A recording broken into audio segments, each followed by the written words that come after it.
We will jump right in. Hello, everyone. We hope you're staying healthy and well, and we want to thank you for taking the time today to join Monser's webinar on leveling up during the slowdown. We understand that your time is even more limited than before, so thank you very much for carving out this 30 minutes today. So I am Megan Goulet. You've probably seen me before. I am the Principal Marketing Manager at Monser Worldwide, and I'm really excited to introduce our hosts today. We have Christina Turley and Maggie Wilson. Thanks, Megan. Well, welcome everybody to our presentation on how recruiters can level up during the hiring slowdown. We're going to spend some time today talking about how you can shift your focus onto different initiatives during the hiring slowdown and help you prepare for the inevitable hiring surge that is sure to hit once we come out of COVID-19. So I'm Maggie Wilson. I have been with Monster for 19 years. I have worked with a variety of clients from small to medium business clients all the way through to enterprise clients in that time. And I reside in the Boston area. Christina. Hey everybody, this is Christina. I'm also part of the customer success team here at Monster. So like Maggie, I've worked with a wide variety of clients here at Monster. I actually do come from staffing myself, so I've actually sat in the shoes of a recruiter before joining the Monster team. And just a fun fact about myself is I reside in Orlando, Florida. Thanks, Christina. Yeah. All right, so let's go ahead and kick off this presentation. So we're going to start by talking a little bit about this new world we're all living in. Monster's been keeping a pulse on the impact this pandemic is having on employers and employees. You can see here that nearly 80% of employers are concerned about productivity and business success during the virus. 81% of workers are concerned about their job security in light of the coronavirus. And the majority of employers would consider changing their work from home policy indefinitely if it proves productive during the coronavirus pandemic. So now that we have a pulse on how people are feeling, let's look at the impact to jobs. So as I'm sure you all have seen, the US Bureau of Labor and Statistics monthly jobs report stated that 20.5 million jobs were eliminated in April, with leisure and hospitality being hit the hardest. The pandemic is changing everything, and the effect on our economy is in the news every moment of the day. The rising unemployment rates and the rising fear that come along with it have completely taken over the news cycle, and the climbing unemployment rates are unprecedented. The impact of the coronavirus leaves recruiters in two camps. You're either working day and night to hire essential workers, or you're not hiring much at all. So for those of you in the second camp, this is your time to prepare for the inevitable upswing. It's no surprise that recessions end with a hiring surge. But let's take a look at the data just to be sure. The Bureau of Labor Statistics put this chart together. And as you can see, the shaded areas point out periods of time where recession was in full swing. You can also see that those unemployment numbers skyrocketed here. But once on the other side, you'll notice that they fall substantially after it. And that's when things really heat up for you as a recruiter. So about that last recession. After seeing those unemployment numbers, we know a lot of candidates were looking, so you'd think that hiring would be easy, right? Well, wrong. When we recovered, a lot of jobs began to flood the market, and you still had to compete for top talent. So that's why we're here today.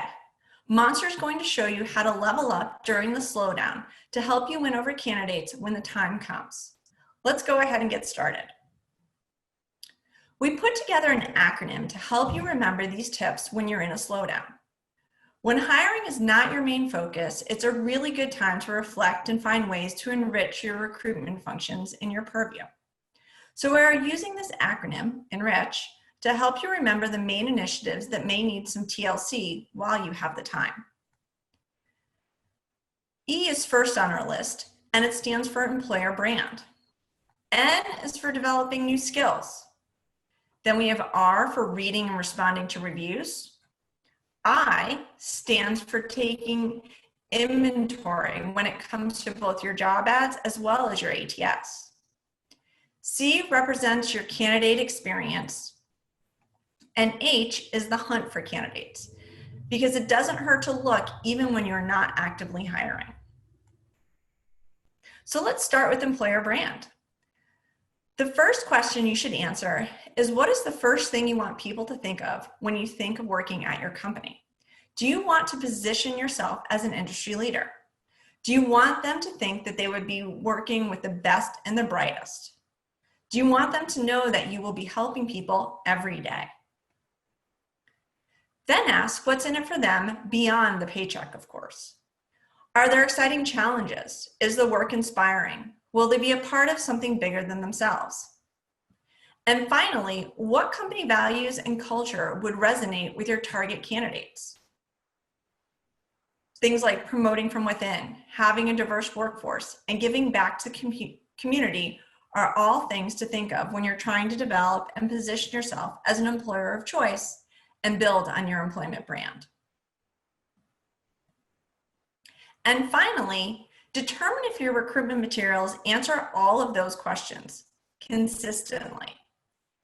I wanted to show you a few companies that do this really well. Home Depot's Canada career site was produced by Monster's employer branding agency, The Foundry. There's a statement right on their career site homepage that is noteworthy. Under the headline, it says, "It goes beyond selling a flower or selecting the right nail. It's about making a difference in our customers' lives and in their homes." Focusing on how candidates can be a part of this positive impact is an appealing approach in terms of developing your employer brand. To further this, in the culture section of the career site, it outlines a number of values in a bold way.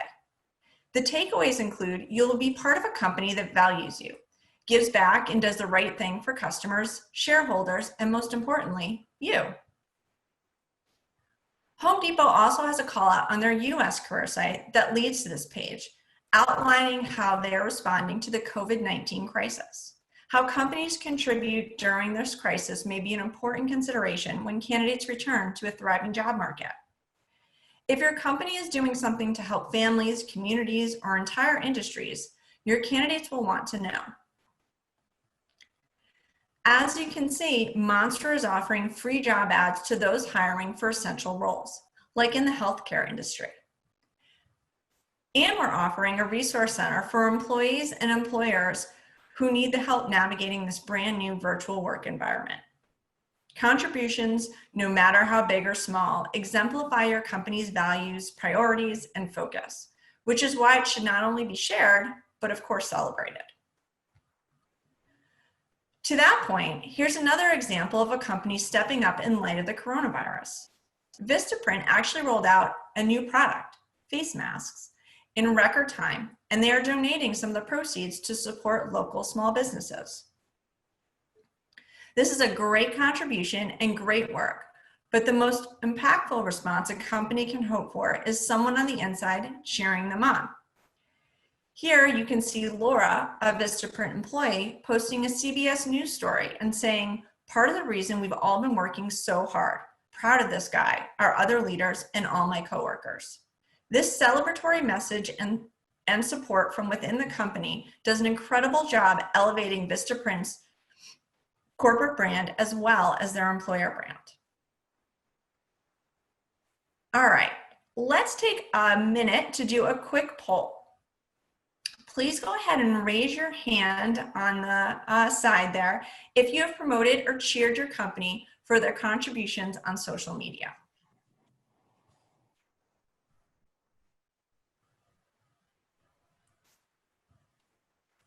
All right, I see lots of hands going up. Let's give it another second or two.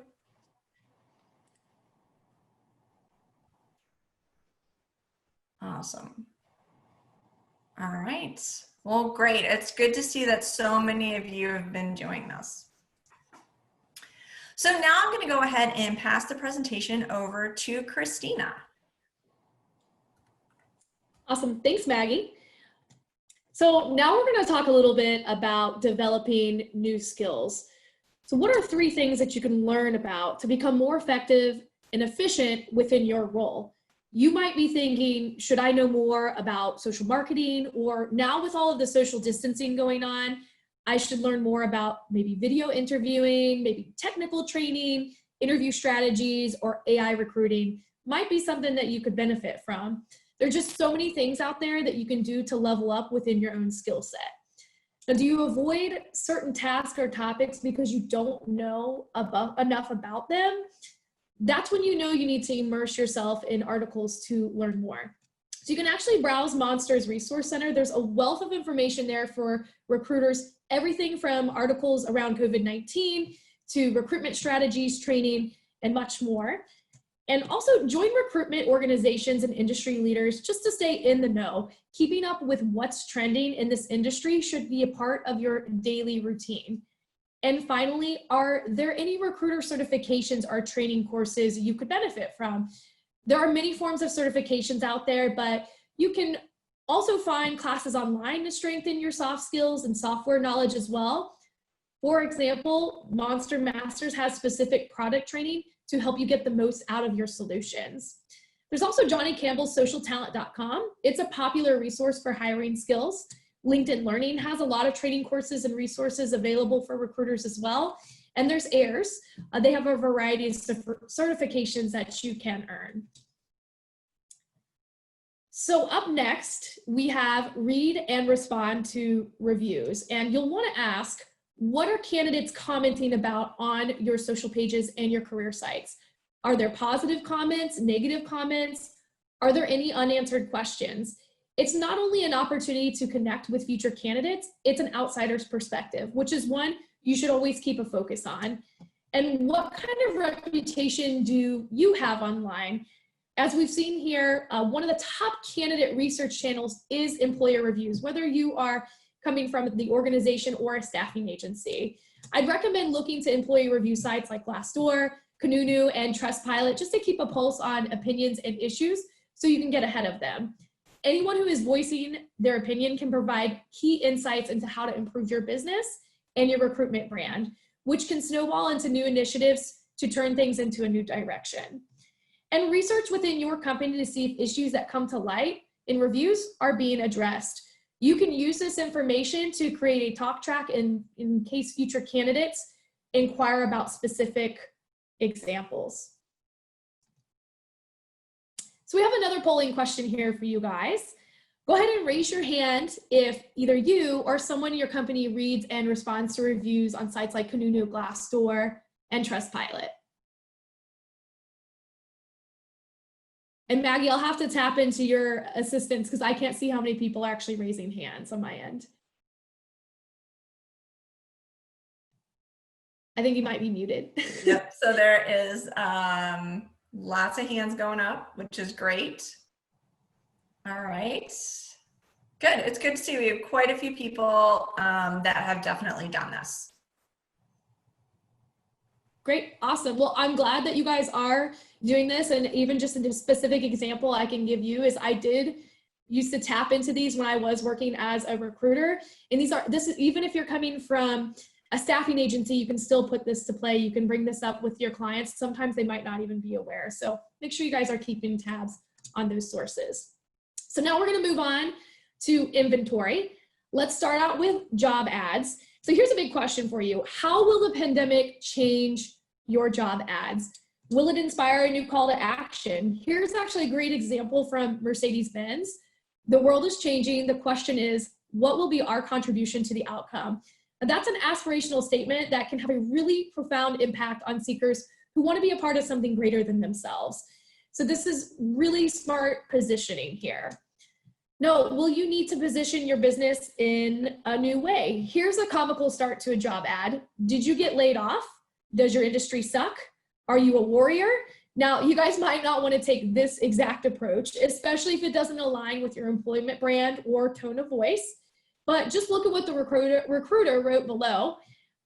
This April, in a full pandemic shutdown, our production was better than any other month than we had last year.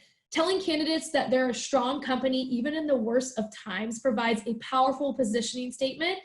Take a look at what your team is writing in their job ads and make sure all of the statements support and elevate your employer brand. And then you can create a consistent tone in all of your communications.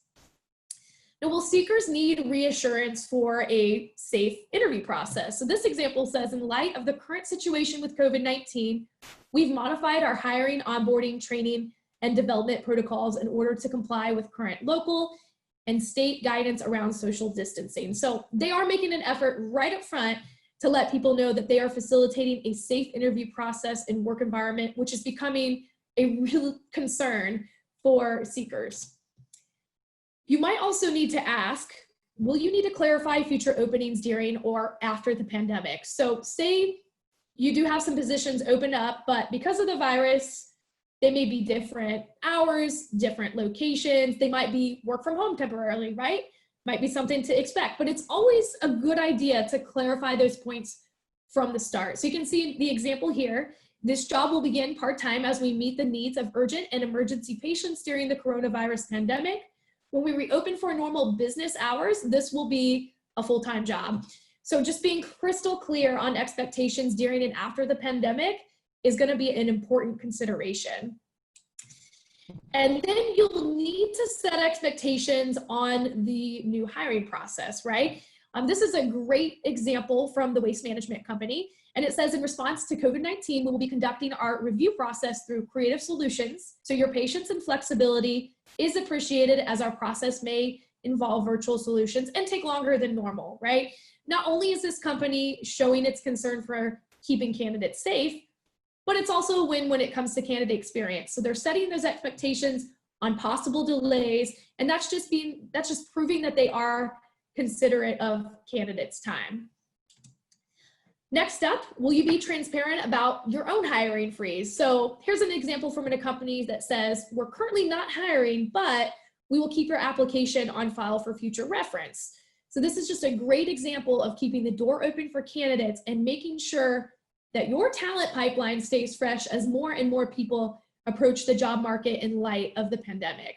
So as you guys can see, since the beginning of the pandemic, a lot of things to consider when you go to write that next job ad. And I'm gonna leave you with this important tip about job titles.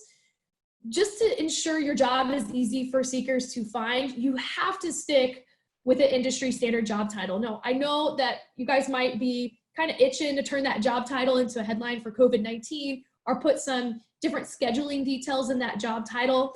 But like this example here that you're seeing on your screen, it's actually important to keep your jobs clear and keep all of that additional information in the body of your job ad. All right, here's another question for you. Have you incorporated video job ads into your recruitment strategy? If not, this is definitely something you're going to want to look into. So Monster Studios, it makes it easy and it's free. All you have to do is download the Monster Studios app, and you can work on video job ads for either specific positions that you plan on advertising in the future, or you can even create an employer branding video that you guys can share out onto your social channels. Now, recruiters are really seeing the value of video job ads. In fact, 80% of them believe video has helped increase the volume of applicants, and 78% believe that this has helped increase the quality of applicants. So with those kinds of results, it's no surprise that 65% of employers in North America plan to invest in video job ads in 2020. And for our last topic on taking inventory, this is going to center around your ATS, or your applicant tracking system. Now, if you currently don't have one in place, use the time during the slowdown to pull your requirements together, send out some RFPs to providers, and you'll be able to see how valuable an ATS can be to your organization, and you'll have all of the legwork completed when you're ready to move forward. Now, if you already do have an ATS in place, you might want to ask, when's the last time you cleaned up this ATS, right? And I have a couple of ideas for you guys on the subject. First, you're going to want to remove or merge duplicate candidate profiles. And we also want to make sure we identify any incomplete records and either complete those or just remove them from our ATS completely. And you can also establish a new process or requirements that are inevitably going to keep it clean for the foreseeable future. So you guys could set a minimum data requirement of an email, phone number, and resume for each record that you're putting into your ATS. And you want to make sure too to use source attribution So if we have candidates maybe self-selecting sources as they apply, you really should consider automated tagging. This is going to provide you with more reliable and accurate data, and then you're going to have more insight into which platform is going to provide the best leads for you. Now you can also set up a process for importing duplicates or candidate matches. So instead of adding that additional record into your ATS, maybe we just want to go ahead and freshen up that resume that we have in a record that's currently in our ATS. Now, when you've decided on what you want to set as your requirements, you want to make sure you train your entire team on it, right? Because we do not want this thing getting out of control again. And then after that, you want to make sure that you schedule for maintenance just to ensure that your ATS is running like a well-oiled machine. So now we're actually going to move on to candidate experience. And this is where we're going to ask this question. What are candidates going through?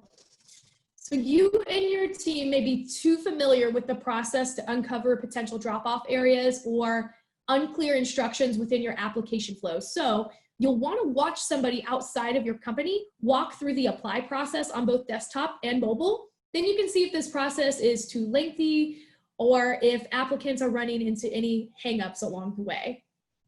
You'll also want to assess your pre and post apply process just to make sure that everything is running smoothly from start to finish. Then think about if you have a defined communication strategy. So as you can see here, the most negative reasons why candidates withdraw from the recruitment process is because they felt their time was disrespected during interviews or appointments, or the process took too long. So setting a time goal when candidates reach out is going to be a really important factor here. So we also don't want to put off dispositioning candidates or ghost them, especially if you have anybody in the pipeline during the pandemic today. Also, we want to let them know what's going on. So set those expectations with the timeline of the hiring process. Again, extremely important in today's climate. Things are likely moving slower, and that's okay. Just make sure we set those expectations up front. And then ask yourself, how are candidates being transitioned into employees? Maybe this is something that you can work out with HR just to make sure that transition from candidate to hire is as seamless as possible. I'd also recommend creating a survey to give candidates as they onboard, so that way you can identify any opportunities for improvement. And then finally, we're going to move on to hunting for candidates. So ask yourself, what positions are going to be a priority once you start hiring again? Once you have an idea, set a target to reach out to a certain number of candidates every day. If you shoot for, let's say, 5 candidates a day, you can just approach them and say something like, hey, I'd like to keep you in mind for a role I may have available in the next few months. Where are you at in your job search? This type of approach is just going to be a great way to develop a relationship with those star candidates. You'll also want to make sure that you reach out to your talent community. You could share your response to COVID-19, you could pass along hiring status updates, or send interesting news and articles related to your industry just so you can stay top of mind. You'll also want to set up saved searches wherever you're sourcing. So as new candidates enter the job market, you'll know right away. It's just a great way to keep a pulse on top candidates coming in before another recruiter gets in there and scoops them up. Now, when you find a star candidate, if they happen to not be interested, ask them if there's anybody in their network that might be. Top talent knows top talent. And finally, you may want to pipeline existing candidates from maybe a year or two ago. So again, you can go back into your ATS, you can pull up some of those tier sheets or hot lists that you might have created in the past. And even though that those candidates might have not been interested a year or two ago, I guarantee you it is a different situation today, especially in this climate. So go ahead and reach out and see if their situation has changed.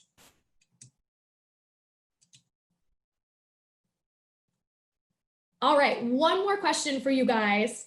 Go ahead and raise your hand if you've continued to pipeline candidates for roles you may need to fill in the future. Numbers definitely going up. It's really going up high this time. Yeah, definitely the time to be pipelining. hopefully everybody's always pipelining, but I know more now than ever, it's extremely important for you guys, especially if we have a slower process or a hiring freeze in place. Now is going to be a very important time.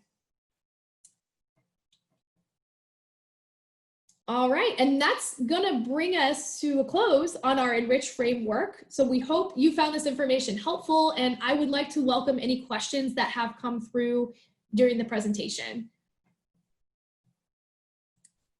Great, thank you so much, both Christina and Maggie. This was a lot of great information. Received a lot of positive comments, so thank you very much. Love hearing the feedback too. We understand that it was a lot to take into 30 minutes. So in addition to the slides and the recording, the team here has also put together an incredible reference guide that has all of this information. So definitely take the time to go through that. So all that will be emailed to you tomorrow. And of course, you know, we're always here as a resource. So if you're going through something tomorrow or even next week and you go, hey, I actually want a little bit more information on that, shoot us a note. We're always happy to be here to help. So great, so let's get to some few questions. I know we're short on time, so let's jump right in. One of the questions we received is, what are the best questions to ask candidates about their experience? Yep, so I'm happy to take that. So first things first, you want to make sure that when we are asking for how their experience was, feedback on that, we want to make sure the feedback is anonymous. We want to make sure that we are also being specific with our questions. So for example, did you find the video interview aspect easy to understand? Add a mix of different types of questions as well. So you can try a mix of statements like, I found the interview process to be 1, difficult to maneuver, 2, fast and fluid, nothing special, or other. And we want to also add in a mix of yes or no questions in there just to make it, again, easy for the candidate to get through. And you can also ask questions that provide a number rating scale. And then at the end, we'll want to go ahead and wrap up with some open-ended questions. So something like, what do you think would make our hiring process better? So those are just a few examples for you guys. Great, thank you so much. The next one is, my company is under a hiring freeze. How can I keep candidates warm until the freeze is lifted? So I can take that one. So that's a great question. So that's something that you want to make sure, first off, that you're actually communicating to those candidates who are, you know, maybe in the pipeline, just applied, whatever the case is, but you want to make sure that you're communicating to them about the hiring freeze. You know, be open, be honest. Everyone knows that's kind of going on in this day and the age. So, you know, in addition to that, you know, you can kind of keep them warm with some additional information, periodic updates, things like that throughout that time, you know, when your hiring freeze is going on. Great, perfect. How do you promote the good your company is doing when other divisions are being negatively affected by the pandemic? Yes, this is a great question. So it's always good to highlight the positives, right? There's enough negative, I'm sure, as we all know, every time we're scrolling through our social channels, there's already enough bad stuff.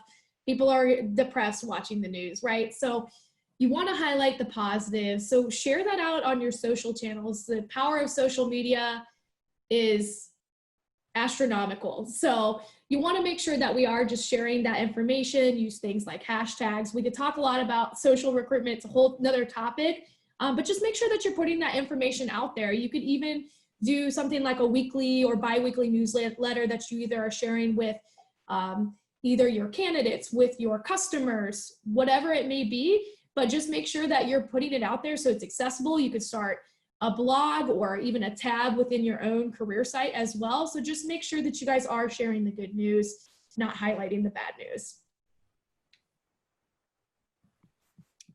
Great.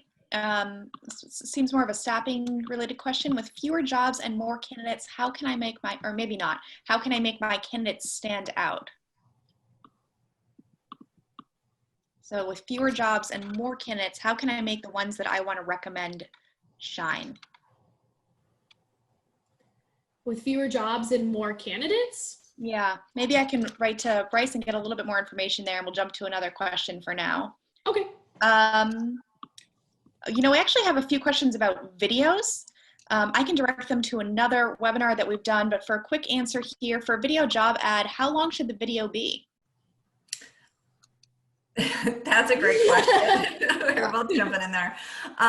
That's a great question. You know, you don't usually what we've kind of seen as a best practice when I've seen some really good ones that are engaging, they've been a minute, about a minute long. You don't think 5 minutes, you don't need to be on screen for a long time, but around a minute, even sometimes under, if you're going to get your point across and get them engaged, that's shorter is usually a better option.